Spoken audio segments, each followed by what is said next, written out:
Well, thank you, President Hope. I appreciate this opportunity. In 1963, what opened as then Davidson County Community College, right between Lexington and Thomasville, got things going. It's had a history of strong leadership with emphasis on innovative programs that meet the needs of the community. Our speaker today, now in his second year as president of the college, spent 27 years in public education prior to coming to Davidson County. He has degrees from Appalachian State University and the University of North Carolina at Charlotte. I guess you could call him a mountain niner. Away from the rigors of education, he hangs out with a trio of women, those being his wife and two daughters. He is a past fellow of College Excellent Program of the Aspen Institute. He's been recognized for his educational innovation. Please join me in welcoming Dr. Darrin Hartness, president of Davidson-Davie Community College.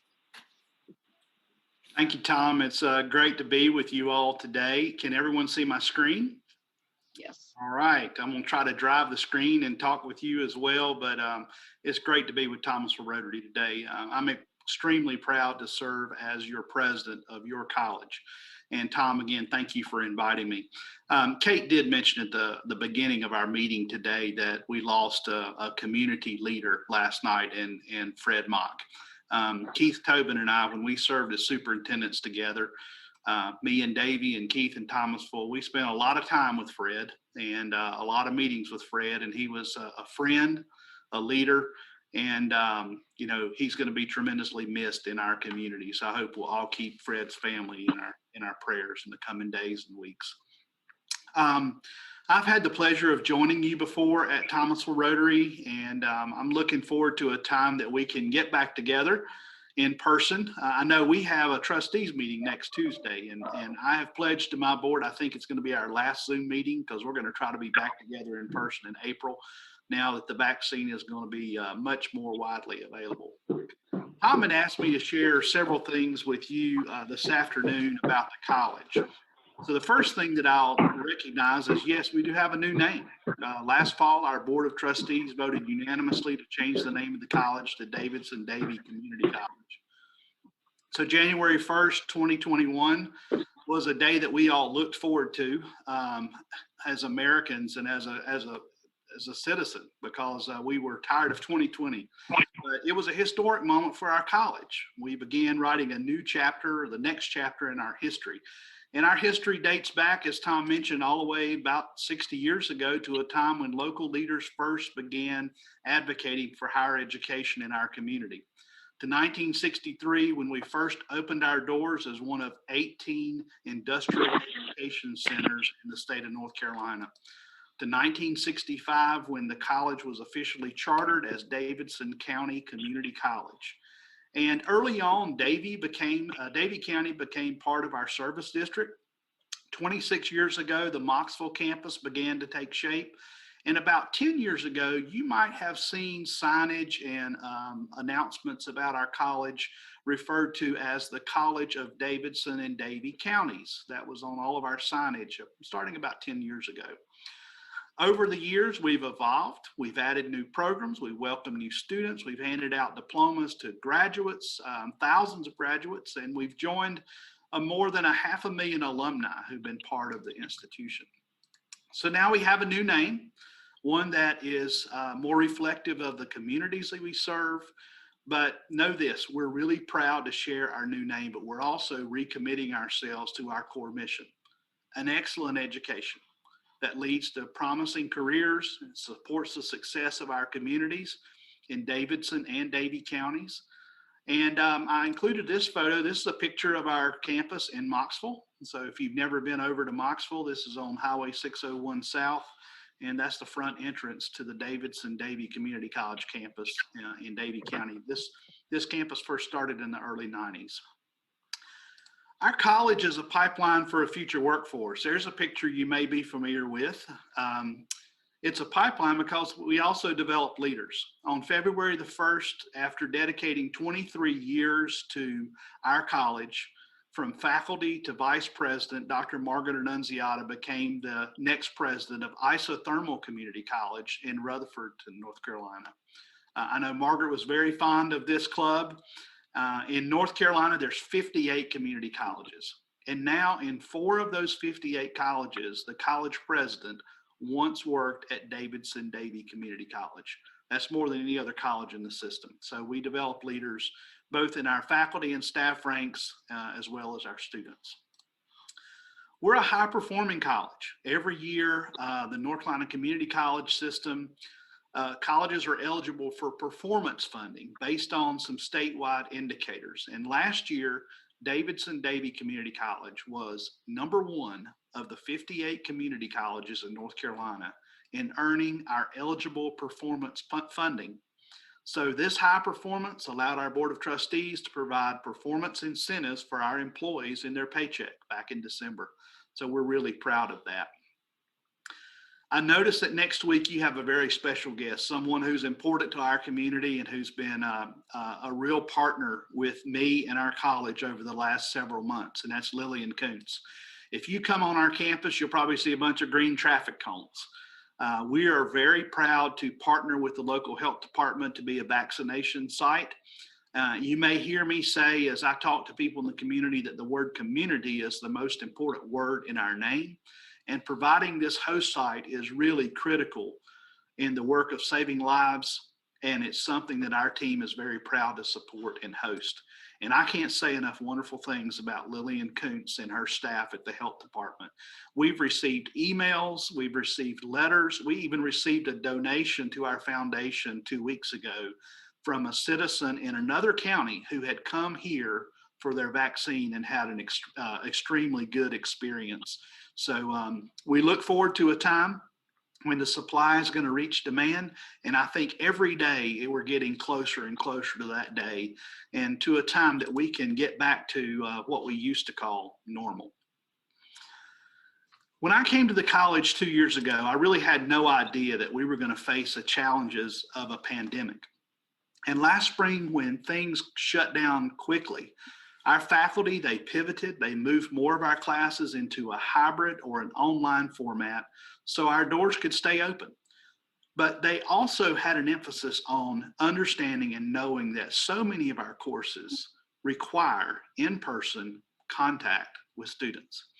So throughout the summer and our fall semesters and our spring semester, we continue to have about 40% of our classes that include labs and clinical experiences in an in-person format. We've consistently applied safety protocols. We've remained open, and we're preparing a future workforce. Those protocols are working, and we've had minimal reports of any type of virus spread or transfer through instructional activities on the campus. In fact, our enrollment increased over 5% back in the summer. It increased about 4% in the fall, and we're up about 2% in the spring semester. So in a time when 55 of the 58 community colleges in North Carolina are experiencing declining enrollment, I could not be more pleased that we're one of only 3 that's seen growth even during the midst of a pandemic. I think that speaks to our community. I think it speaks to the dedication of our faculty and staff and the hard work of our students. If you were on campus, you'd hear me talk about a culture of care and compassion. That's a priority for me. It's been a priority throughout my entire career because I really believe that relationships with students is essential if we want to ensure that they meet their personal, their academic, and their career goals. And here at Davidson Davie, we take intentional steps to make sure that all of our students are made to feel welcome and they're part of a campus community. So from our communications to our events, our presentations, our seminars, our counseling sessions, the clubs, our student government involvement, and any activity that we plan, we want students to feel included, welcome, and know that their voice is heard here on our campus. Because I really feel like when we create a culture of care and compassion, we're going to have students that are much more satisfied with their experience and faculty and staff that look forward to coming to work every day and are fulfilled in the work that they're doing, knowing that their work matters. I believe that COVID, while it's really changed the way we do business, it's led to staggered work schedules, it's led to more hybrid and online learning. It's forever changed American higher education. But I really think, folks, it's brought us closer together. It's made us really think about the why of but behind what we do every day. We offer a lot of advantages as a community college. We offer over 40 curriculum programs and a wide range of continuing education and personal enrichment classes. Our faculty do their best to engage, to inspire, and to support our students of all ages through their journey at the college. So don't take my word for it. Talk to students who have been here on our college campus and have had that experience. You hear a lot in the media and today about the cost of college. The cost of tuition and fees for a 2-year associate's degree is a little over $5,000, significantly less than the cost of public and private colleges and universities. We have a lot of options for financial assistance, and our staff is ready to be here to help citizens, no matter their age, find the best options on how to pay for college without incurring big debt. That's a big problem in our society right now. On this slide, you'll see a picture of a screenshot from My Future NC. If you haven't heard about My Future NC, it is a nonprofit organization that's put together, endorsed by the legislature. It's a bipartisan group that has endorsed this program. It's a goal for North Carolina to have 2 million more citizens with a post-secondary credential by the year 2030. We're on the front lines of meeting this goal. So if you went to the My Future NC website, Google it, you can check it out, you would see a community profile of every county in North Carolina with some really interesting data about the performance of students in education in each of those communities. So go there, check it out. Check out Davidson County's profile. You'll find it quite interesting. Research is indicating that 67% of jobs are going to require some type of post-secondary attainment. But there are so many careers and employers that don't require a 4-year degree. If a student really wants a 4-year degree, starting at Davidson-Davie, they can transfer to a 4-year university and they can save thousands of dollars and transfer as a junior. When the students in the 4 school districts that are part of our service area graduate from high school, Keith, you and I have seen many of them. We've shaken hands with those seniors as they walk across the stage. And I don't know about you, Keith, but I've seen so many students with a smile on their face, knowing what they're doing, knowing where they're going in the fall. I've seen others who had no clue what was next. And they looked around the crowd and said, you know what, today might be the last day that I see my friends from high school, and I don't know what I'm doing next. We have an opportunity for them. And as a community, I think it's our responsibility to embrace those students and help them understand the value of continuing their education. Unfortunately, folks, 32 to 50% of our graduates from the high schools in our service area don't have a plan to continue their education after high school. That decision is going to cost them thousands of dollars over their lifetime. And it's going to cost all of us and additional governmental services that might be required to support them and their families. And as a community, I think we can do better. There's a lot of issues that are barriers for some of our students to continue their education, but we've got to do what we can to remove those barriers. One of those is just the mere cost of education, the cost of life, the cost of a vehicle, a cost for housing. All those things are important. Our staff is really equipped to meet students where they are and take them as far as they can go to learn new skills or earn a diploma or degree or a credential that's going to help them in a new job or transfer to a university.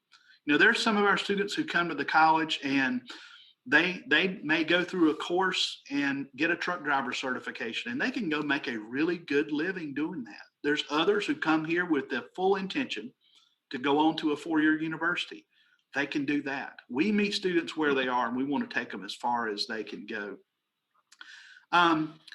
Last year, to address one of the big barriers for the cost of going to college, we addressed this with a group of folks over in Davie County. And I want to talk to you about this, but let you know that this is a precursor for what we're planning for Davidson right now.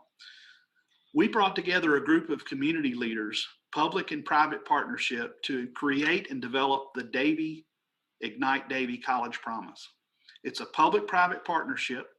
It's raised over $1.8 million in the last year and a half to build an endowed scholarship that guarantees no tuition and a book stipend for any student who graduates from high school or a homeschool in Davie County. That's a 2-year degree with no or minimal cost to a student. This is what happened once we announced that. If we don't think finance was a barrier, all of a sudden we had 3 times the number of 2020 Davie County graduates coming to Davidson-Davie Community College than we had ever had before. 3 times the number. More students are experiencing college. We're hearing from counselors that there was more of an attitude of and a culture of that college can make a difference for me and my life and the future and my family. They saw more students applying to go to 4-year school as well. It became a community public-private partnership that just really changed the culture in that community in the middle of a pandemic. So right now we're in the beginning stages of developing a similar college promise program in Davidson County based on the things that worked and didn't work in Davie. I think this is a game changer. We're going to have a better skilled workforce. We're going to have more citizens earning those post-secondary credentials that we know that are essential. It's going to best position our community for economic mobility and boost economic development. Our economic developers are really excited about doing this.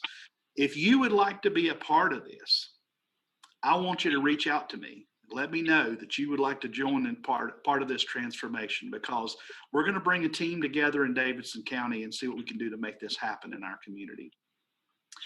I could spend a long time telling you about the many opportunities at our college, but if you want to get a better feel for what's going on, join us for one of our small group campus tours, or tune in for some of our online lunch and learns. About a specific program that you might be interested in, or a child or a grandchild or a friend or a family member may be interested in. Follow us on social media and you'll see links to all those lunch and learns and program specific opportunities. You can stay informed about what's happening on campus. We're also excited about some new programs that we're bringing on board really soon. First, we're going to anticipate our new dental assisting program. It's going to get underway hopefully in the fall. Our dental accreditation was delayed for a year because of the pandemic, but we're really excited about this. We're going to have a site visit in April from the accreditation body and get this thing going. As you know, this program was very dear to our friend and a member of our board of trustees, Dr. Mark Davis. Dr. Davis lost his battle with COVID back in January. He was a true friend to our college and to each of us. The land where our Davidson campus is located was his grandfather's farm. Dr. Davis was also instrumental in convincing East Carolina to locate their dental clinic on this campus. And I know he had many, many conversations and worked with Tom and their team very closely. I know that Mark would have loved to be here when we opened this dental assisting lab, and our board of trustees is talking right now how we can most appropriately memorialize and honor Mark for his many, many contributions to our college. The second program that's coming on board is a new sustainable agriculture program. We are going to be equipping students with interest in agriculture with new sustainable technologies and methods that will continue to support a tradition of agriculture in our region. Third, we just started a new Associates in Arts and Associates in Science pathway in teacher preparation. We have a successful track record in early childhood education, and this new degree pathway is really going to help to fill the shortage of teachers in our region and make it a much more affordable pathway for a 4-year degree in teacher education. We're having some exciting conversations. Just talked with the Chancellor of UNC Wilmington this week, have met with the College of Education at Appalachian State, and they're going to be partnering with us in making sure that our students have a viable pathway to become a teacher. I'm often asked about projects that are on the horizon, or the highway project that we've talked about for years. Our foundation owns 185 acres across Business 85 from the college, and you'll see that in this picture. We've discussed a lot of uses for that property, from a workforce training center with our K-12 partners to headquarters for economic development, to retail, to a research and development center, a nature science center. We're also looking at an athletic complex and a public safety fire training center on the 165 acres that's across Old Greensboro Road behind Subway that our foundation also owns. We have a lot of potential development in Davidson at our Davidson campus on the horizon. To make some of this possible, there has to be some road construction. NCDOT was scheduled to begin this project last year, but because of everything else, it was delayed. Right now, they're in the final stages of utility development and right-of-way acquisition, and are scheduled to start this project in October.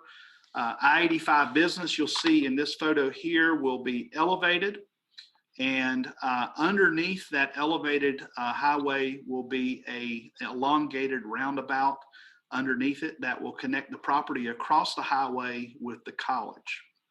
So this is about a 2-year construction project that we will endure, right? In Davie, we're in the middle of a site selection for a health sciences building to create opportunities for an additional 250 students in the Davie region off of Interstate 40.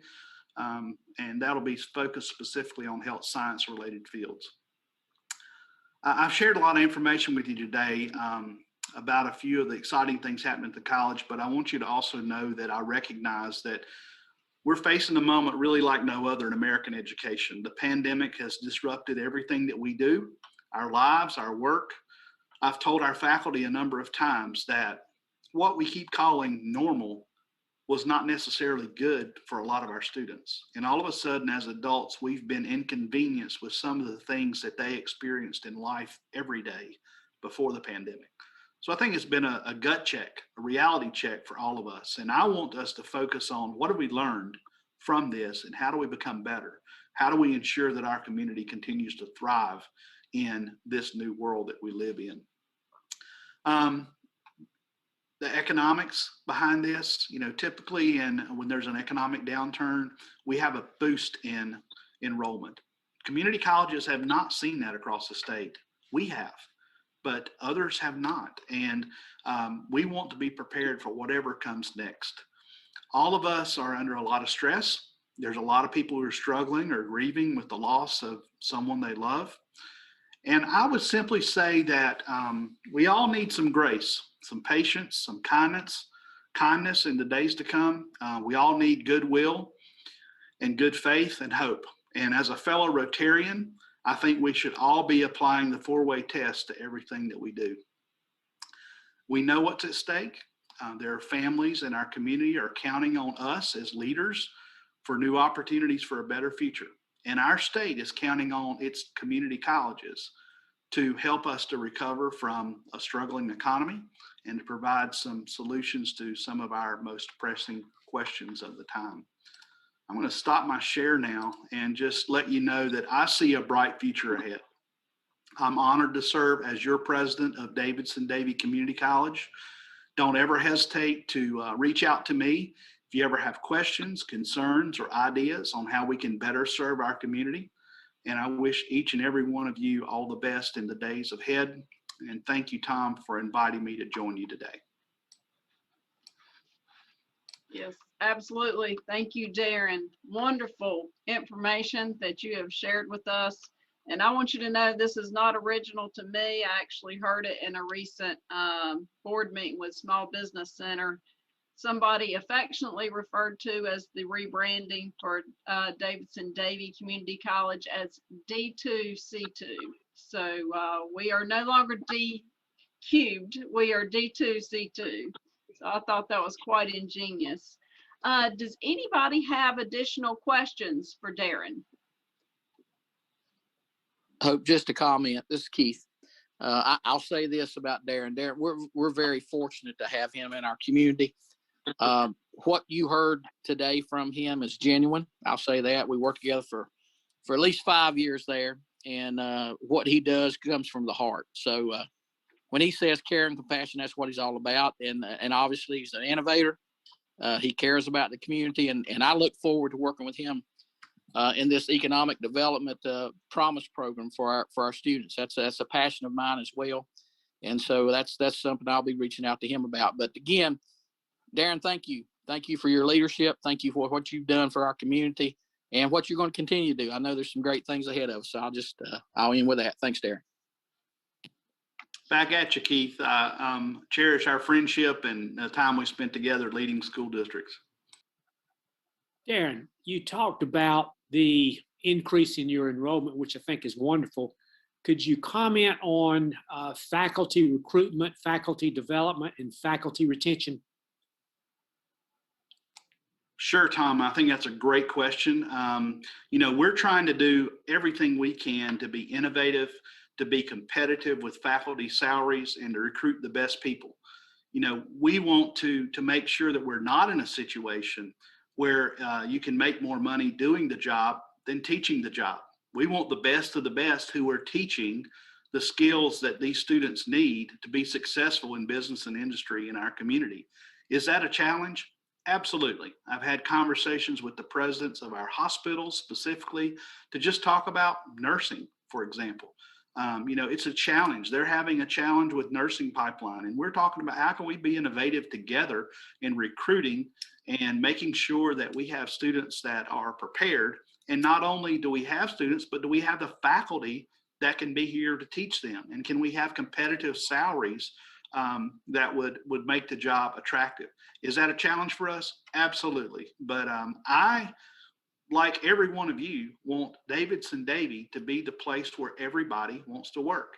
So we've done some things over the past 2 years under my tenure to change some policies and to look at ways that we can make this the best place to work in Davidson County.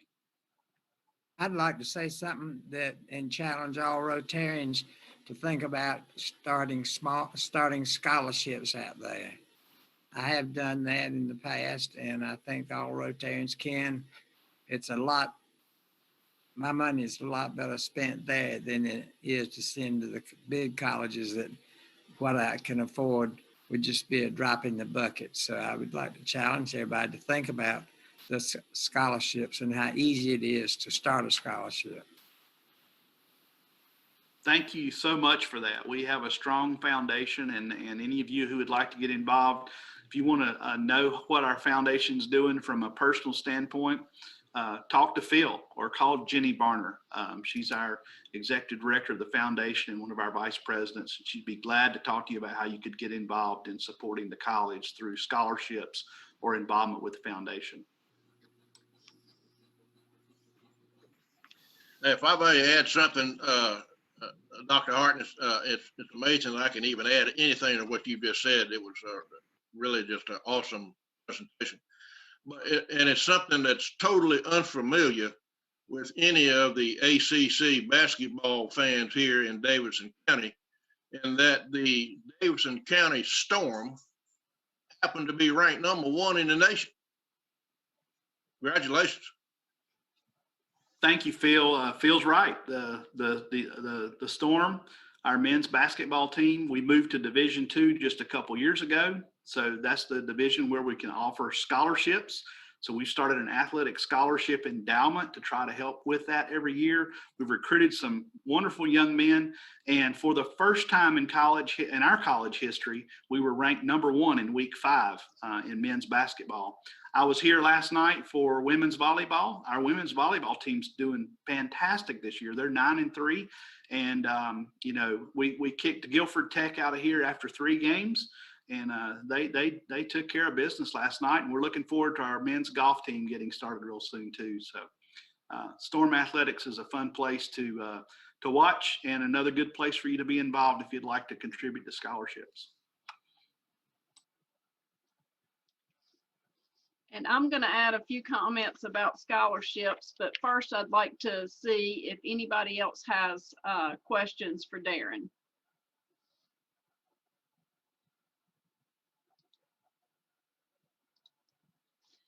Okay, and Darrin, I want to let you know that Thomasville Rotary Board of Directors has basically agreed and approved that our number one focus for scholarships going forward is going to be at Davidson County Community College for students enrolling in those diploma, degree, certificate programs.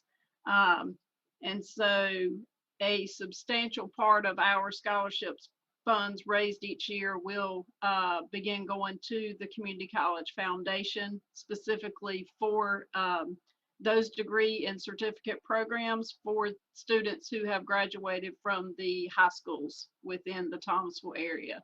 So you can let Jenny know to, look for that coming up soon. It's something we've discussed several times at board and had approved, and I didn't officially have, word from them to share that with you today, but it just seemed like the most opportune time.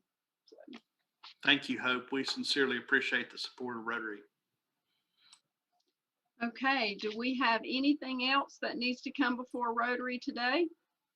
Hope, I would like to, Kim mentioned it, but I just got a text from son Bert that we have 79 openings for the COVID vaccine at the Catholic Church.